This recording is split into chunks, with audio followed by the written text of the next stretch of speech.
నాన్నది బర్త్డే. నేను పప్పిస్తున్న బెలూన్ నాన్న ఇప్పుడు పండుకుంటుంది. నేను సైడ్కి ఉంటున్నా. పప్పు వేయడానికి కొంచెం వేసుకుంటాను.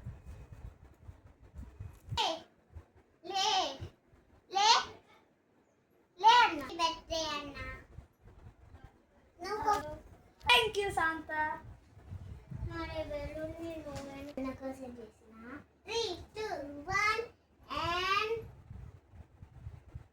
hey పప్పు కూడా చేస్తాను. నాకు రాలే కొడతాను సార్. Happy birthday. ఇక్కడ నేను ఏరుకున్నా మొత్తం కాదు ఎట్లున్నాయో మాకు అన్ని నాన్న మీద పోసినాయి. ప్రతి సర్ప్రైజ్ చేసిన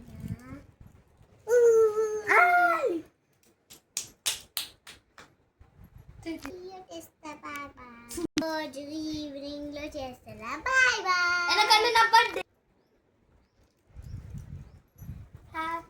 బర్త్డే నాది.